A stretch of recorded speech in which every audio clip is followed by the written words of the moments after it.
Adil, dan nanti kedepannya kita akan berbicara Imam Mahdi atau Isa alaihissalam. Saudaraku, banyak yang bertanya, katanya apa? Bagaimana sih cara untuk menjadi seorang Syahrul Piningit atau Ratu Adil? Ini pertanyaan yang agak menggelitik ya. Saya aja bukan seorang Syahrul Piningit, saya bukan seorang Ratu Adil, ya sulit lah untuk menyampaikan secara benar, itu sulit. Hanya kalau diibaratkan intinya ya luarnya saja lah, kita akan kita coba nih di YouTube ini kan, dia menanyakan untuk menjadi itu seperti apa gitu. Itu memang ada beberapa ada dua. Yang pertama itu memang dia keturunan, yang kedua dipelajari. Untuk menjadi seorang Syahrul Piningit itu ya ada yang memang keturunan tanpa mempelajari apapun dia menjadi seorang Syahrul Piningit. Kemudian ada yang memang dia harus belajar, dia harus mencari dulu kan, mencari silsilahnya dulu, silsilah orang tuanya dari mana, asal usulnya dari mana, mencari kerajaannya. Kalau dia di orang Jogja ya harus mencari kerajaan Mataram kuno, bukan Mataram yang sekarang. Cari kalau orang Ngawi, orang Jawa Timur gitu kan, harus dia apakah dari kerajaan Demak misalnya. Dari Demak ya harus naik lagi ke atas, ke Majapahit kan, atau ke Mataram dulu, atau ke Pajang, Singosari, itu seperti itu. Baru nanti sampai leluhurnya di mana, termasuk dari dinasti mana. Berat sebenarnya untuk menjadi seorang Syahrul Piningit aja berat. Tidak kita sama dengan belajar di sekolah, beda jauh. Tergantung dirinya sendiri. Biasanya seorang Syahrul Piningit itu ahli pengobatan. Ketika dia asik di pengobatan, gugur dia. Apalagi dengan tarik, gugur dia. Mentok dia di Syahrul Piningit. Dari zaman akan hilang ilmunya. Mungkin sudah hilang kan. Kalau ya bukan saya yang ngambil, bukan. Jadi seorang Syahrul Piningit sejati itu, atau seorang Pandita Ratu Matu-Ratu atau Budak Angon itu ada dua metode. Dengan belajar atau dengan dia keturunan, dia akan masuk dengan sendirinya. Sifat-sifatnya, kesolehannya itu akan dengan sendiri turun. Yang belajar pun sama, harus belajar dulu. Harus belajar. Sebelum belajar menjadi seorang Syahrul Piningit kan dia Budak Angon dulu. Itu butuh waktu yang lama. Ada yang 12 tahun, ada yang 15 tahun.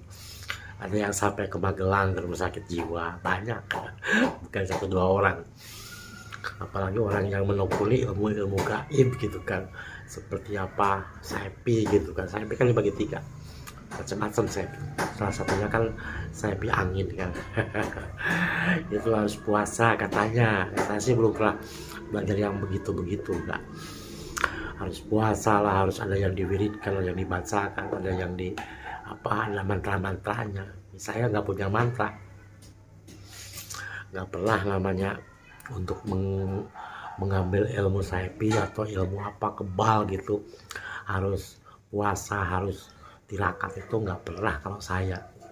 Tapi ada yang seperti itu memang harus dilalui oleh siapapun orang menuju ke arah sana tanpa disadari. Sesungguhnya orang yang sesepuh, kucen, kokolot lah, orang pintar itu sesungguhnya tujuan akhir itu adalah seorang Ratu Adil. Kayak orang main politik kan, strateginya presiden, cuman nggak mampu jadi presiden, mungkin ya DPRD kan, DPRD kabupaten atau bupati kan, atau gubernur. Sesungguhnya kan tujuan utamanya adalah presiden. Atau tidak suka jabatan tertinggi di politik ya di negara tertentu ya presiden.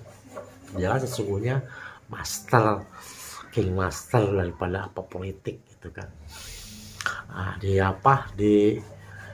ilmu metafisika itu yang terakhir ya mungkin jabatannya Ratu Adil. Dia adalah king master. Itu harus didampingi oleh beberapa ilmu kegaiban. Syarat-syaratnya pun berat. Untuk jadi seorang Syahrul Piningit aja udah berat, apalagi seorang Ratu Adil, apalagi Imam Mahdi. Itu sangat berat untuk untuk setiap manusia. Nah, jadi cara mendapatkannya itu beda-beda. Ada yang punya guru, ada yang dia dari buku-buku belajar. Akhirnya gagal jadi sastra piningit karena dia tidak silsilahnya salah. Silsilahnya harus jelas. Di Budak Angon aja harus jelas silsilahnya. Misalnya saya gitu atau kita nih, ibunya siapa, bapaknya siapa, dia harus tahu, naik lagi ke atas kakeknya siapa, kakeknya lagi siapa, terus sampai, kalau tidak sampai ke kerajaan tertentu. Kalau dia keturunan Majapahit ya sampai raja yang pertama, harus sampai ke situ. Kalau enggak ya pasti gagal. Sastra Piningit juga pasti gagal. Sama dengan amal ibadahnya kan.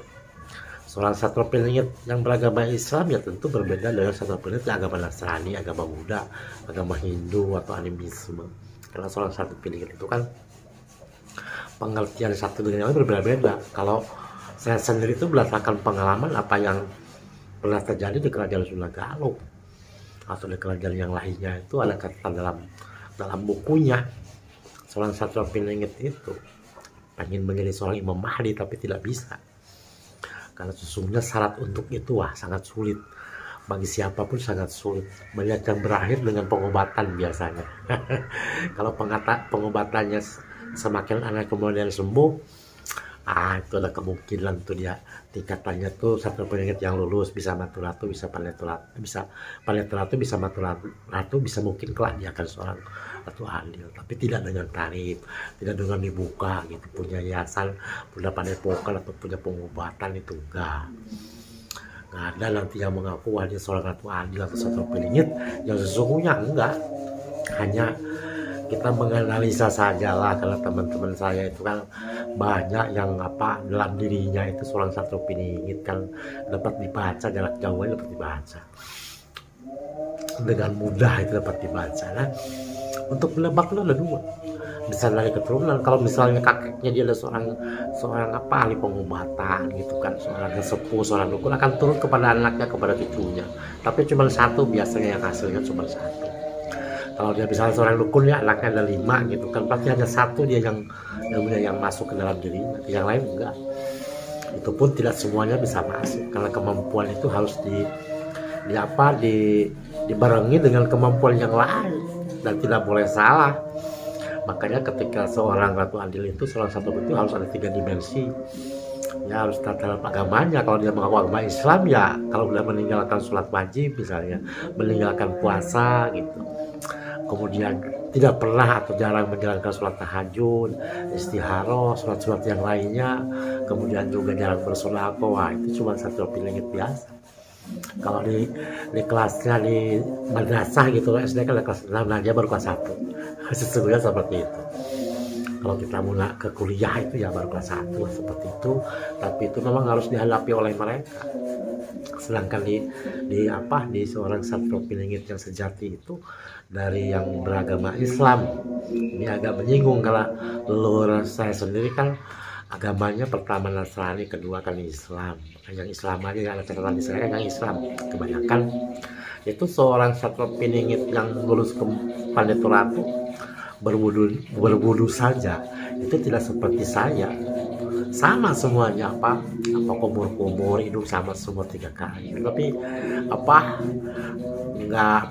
lamanya luar biasa, karena beliau itu sebelum wudu aja harus mandi dulu, harus bersih gitu kan, seperti mandi junub, seperti kalimat bukan mandi junub. Ketika mau berwudu, selesai mandi kan berpakaian yang rapi. Itu berwudunya pun sebelumnya itu harus harus dalam tubuhnya itu tidak nempel makhluk gaib seperti di kumis saya ini kan banyak jin gitu kan, di garis-garis ini kan.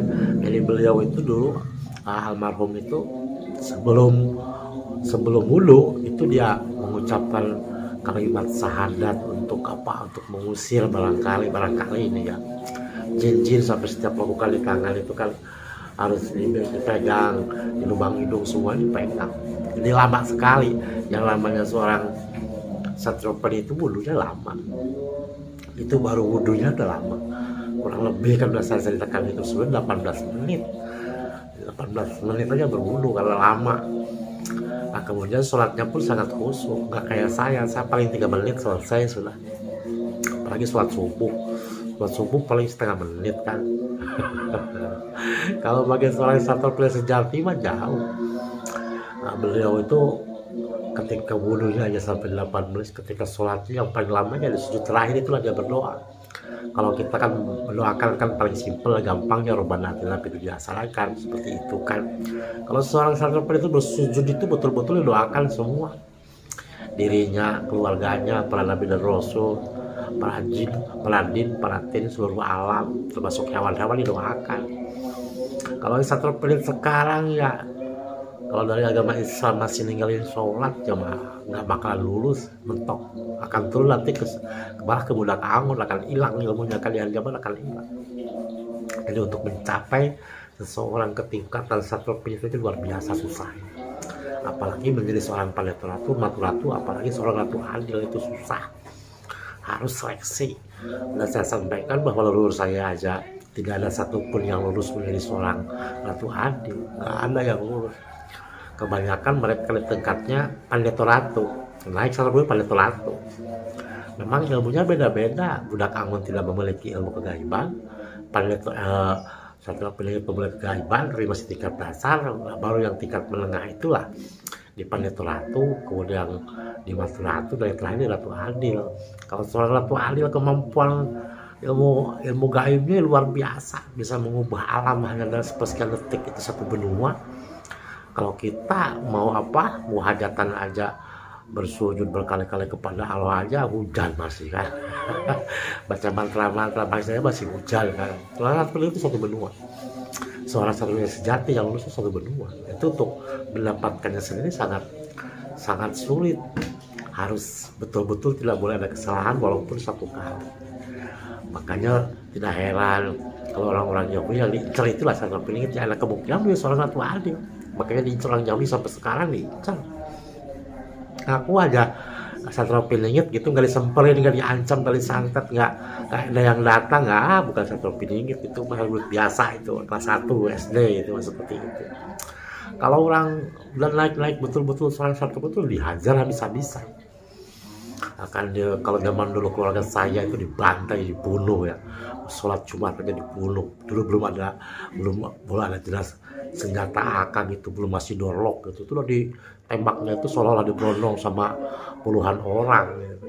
Belum lagi sama pribumi yang berkhianat banyak gitu. Makanya kan agak melenceng dikit lah, kenapa Belanda lama di Indonesia, karena banyak pengkhianatnya. Kalau kalian pengen tahu banyak pengkhianatnya, bertanya kepada saya, kamu harus tahu silsilahnya. Dan dikhawatirkan kan leluhur kalian itu pengkhianat.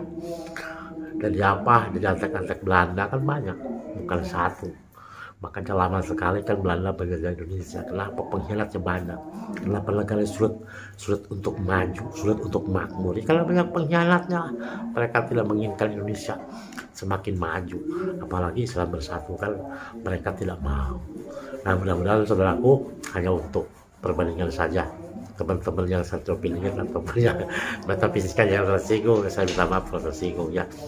Kita sama-sama koreksi lah, sesungguhnya akan kebenaran dari Allah. Barangkali saudaraku yang yang betul-betul Satrio Piningit yang meluluskan, jadi kan kemakmuran itu depan mata. Bersyukurlah kalau kalian lulus, salah satunya kan lulus. Kalau seorang ratu adil kan satu, nggak mungkin banyak kan. Mudah-mudahan lulus kan, Indonesia akan makmur. Terima kasih saudaraku yang sudah subscribe dan menyebarluaskan YouTube dengan channelnya Maulana Rahman. Mudah-mudahan kalian berkah semua, diberikan kesehatan yang berlimpah ya, termasuk istrinya, anak-anaknya, dan keturunan sampai akhir zaman. Terima kasih saudaraku. Wassalamualaikum warahmatullahi wabarakatuh.